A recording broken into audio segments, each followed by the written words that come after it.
Meus amigos e minhas amigas, eu quero pedir desculpas a vocês porque o selfie vídeo que eu enviei para vocês ontem, ele teve problemas de áudio, então o som estava quase inaudível.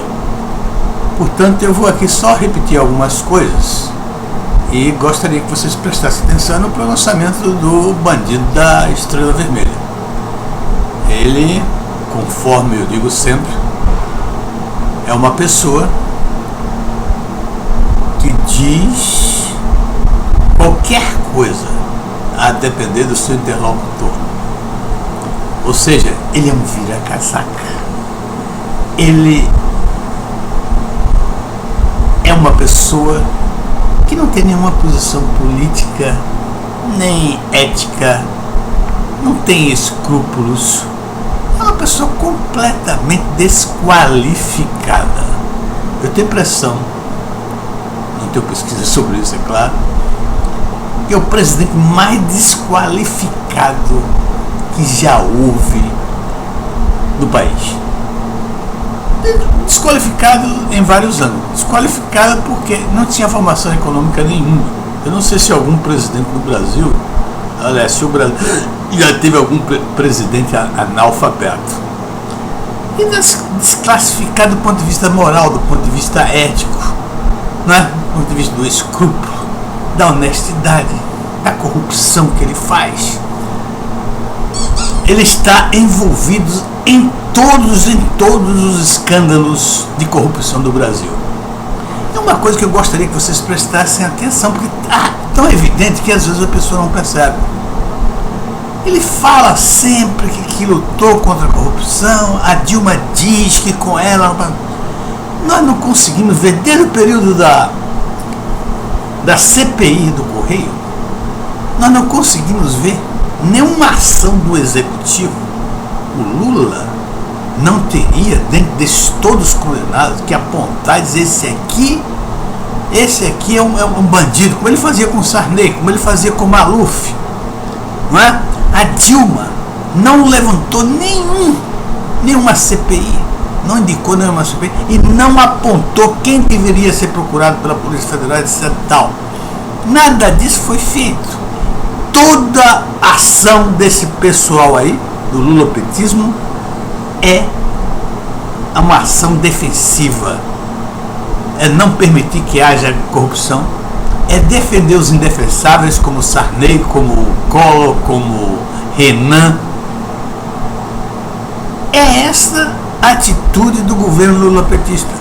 É um governo da corrupção pela corrupção. É o governo dos corruptos pelos corruptos. O Brasil virou não somente uma república de banana, virou uma república de corruptos, uma república de bandidos. Olha o que está acontecendo com esse governo, olha o que está acontecendo com a Petrobras, olha o que aconteceu com o Mensalão, a CPI dos Correios. É um grupo de assaltantes que está no poder, como o próprio Supremo Tribunal Federal disse isso. Portanto, meus amigos, vamos prestar atenção no que ele fala aqui. E o ponto importante é o seguinte: obviamente, ele está falando sobre o impeachment do Collor. E vamos ver agora o que ele responde em função quando as pessoas estão falando já do impeachment da Dilma Rousseff.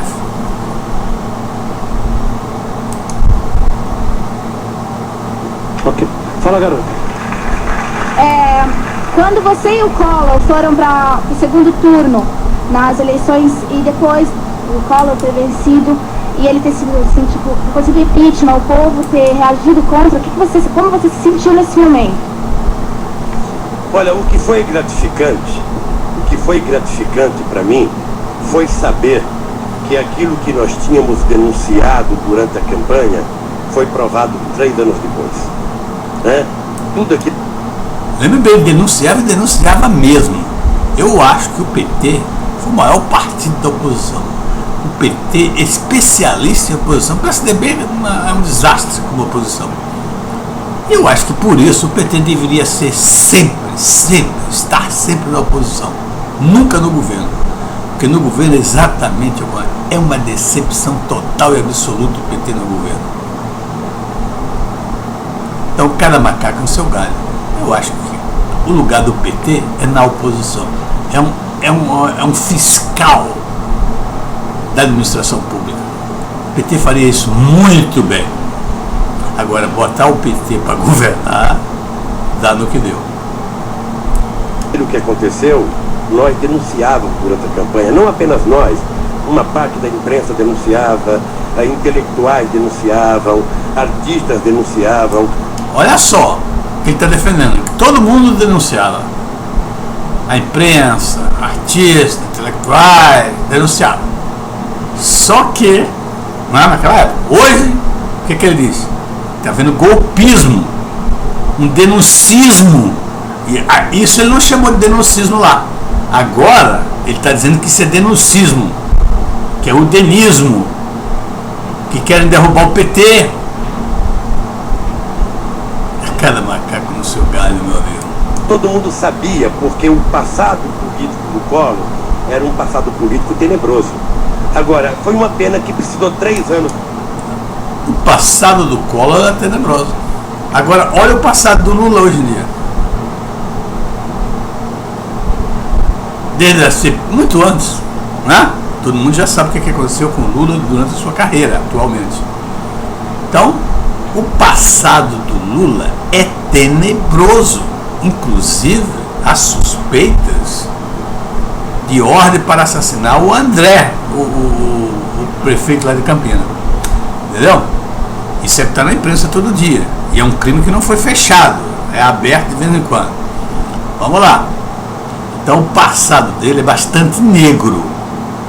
Para provar, mas foi uma coisa importante, o povo brasileiro, pela primeira vez na América Latina, o povo brasileiro deu a demonstração de que é possível o mesmo povo que elege um político destituir esse político. Eu peço a Deus que nunca mais o povo brasileiro esqueça essa lição.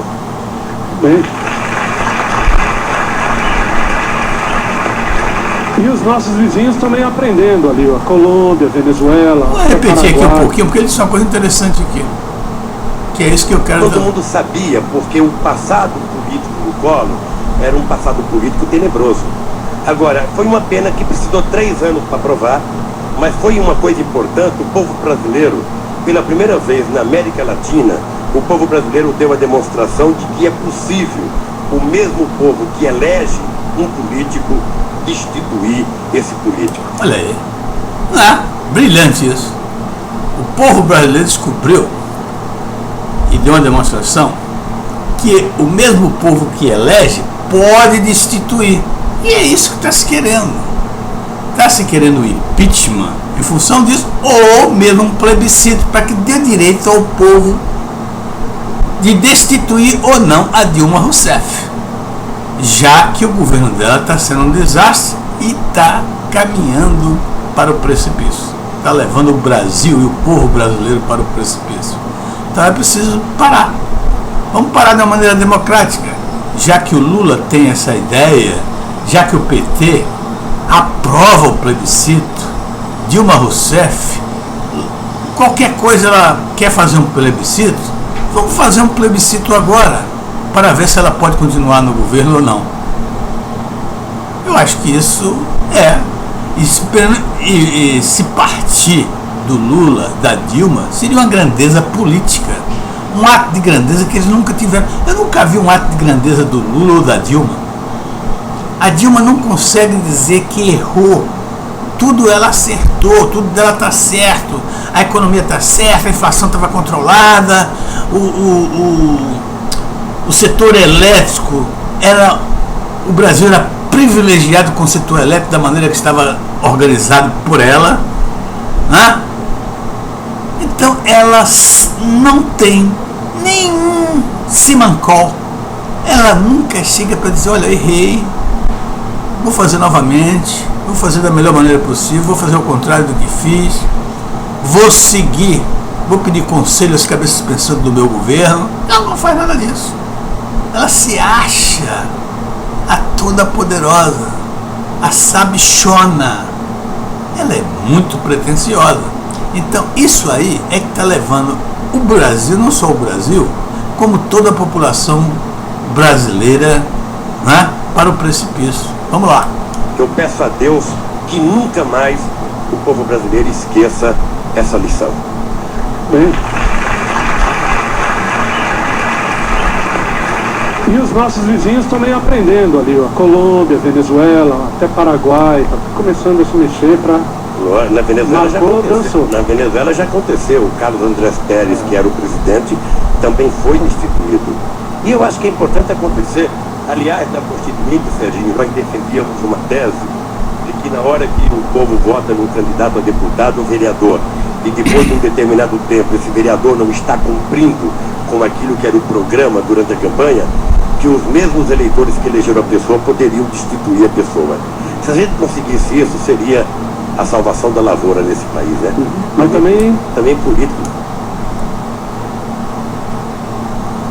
Olha, pessoal, o que o Lula está dizendo aí, isso é a figura do recall. Vamos ver aqui. Na Venezuela já aconteceu. O Carlos Andrés Pérez, que era o presidente, ele está defendendo o recall, que é uma figura de política. E eu acho que é importante acontecer. Né? Aliás, lá nos Estados Unidos, vários estados, por exemplo, a Califórnia tem o recall. Ele vai falar sobre o recall e eu termino explicando se não ficar totalmente explicado. Depois de um determinado tempo, esse vereador não está cumprindo com aquilo que era o programa durante a... Desculpa. Também foi destituído. Os vizinhos também aprendendo ali, a Colômbia, Venezuela, até Paraguai, tá começando a se mexer para... Na Venezuela já aconteceu. O Carlos Andrés Pérez, que era o presidente, também foi destituído. E eu acho que é importante acontecer. Aliás, na Constituinte, Serginho, nós defendíamos uma tese de que na hora que o povo vota num candidato a deputado ou vereador, e depois de um determinado tempo esse vereador não está cumprindo com aquilo que era o programa durante a campanha, que os mesmos eleitores que elegeram a pessoa poderiam destituir a pessoa. Se a gente conseguisse isso, seria a salvação da lavoura nesse país, né? Olha só, isso aí é o recall, como eu falei. Lá nos Estados Unidos, alguns estados, como a Califórnia, por exemplo, elege o seu governador. Aí daqui a pouco percebe que o governador faz o que a Dilma está fazendo aí. Está entregando ao contrário do que prometeu. Ou seja, não está fazendo nada. O apoio popular cai. O que ele faz? Ele chama o recall. É, na realidade, um plebiscito onde a população que votou nesse governador vota novamente e decidirá, essa população decidirá se o governador deve continuar ou não. Se disser que não, vai ter novas eleições. Eu acho que o Lula está apoiando essa ideia, que é uma ideia que vem lá dos Estados Unidos, né? Eu não sei a origem, mas eu conheço dos Estados Unidos. Ele deveria continuar. Essa ideia, eu tenho a impressão que se ele trouxer agora, vai ser aprovado. O Eduardo Cunha aprovaria na maior presteza do mundo. O Eduardo Cunha aprovaria. E o Michel Temer também. Tá certo? Então o Lula, para ter um momento de grandeza na sua vida que nunca teve, só teve de baixaria, não é? Lula só faz baixaria. Mente, destrói as pessoas com a maior facilidade do mundo. O que ele fez com Aécio Neves, cara, foi um negócio fantástico. Né? Levou uma psicóloga para ela fazer uma análise. Por que o Aécio batia em mulheres? Por que a Aécio era drogada? Por que a Aécio era rebelde, não entregava a carteira de motorista, não fazia o teste do bafômetro? Um negócio de uma baixaria inominável. A mesma baixaria usada pela Dilma para destruir a Marina Silva. Tá certo? Muito bem, pessoal. A parte do Lula aí acabou. Eu vou complementar isso aqui com a notícia que acabo de ler aqui no jornal. A sede da Petrobras foi hipotecada para pagamento da dívida da refinaria de Mangueira. Olha só. Olha só. O Lula e o PT e seus asseclas sempre acusaram o PSDB de destruir as empresas públicas para privatizarem. E na realidade, o governo Fernando Henrique fez privatizações fantásticas, como a Vale do Rio Doce, a Embraer, que são empresas de nível A no Brasil. A privatização das telefônicas, e foi um sucesso extraordinário essas telefônicas. O celular no Brasil desenvolveu uma rapidez espetacular. Agora, o PT, que era contra tudo isso, inclusive todos esperadamente, para segurar a Petrobras. E o que eles fizeram com a Petrobras? Eles acusavam que se a Petrobras fosse para a iniciativa privada, era um roubo do governo.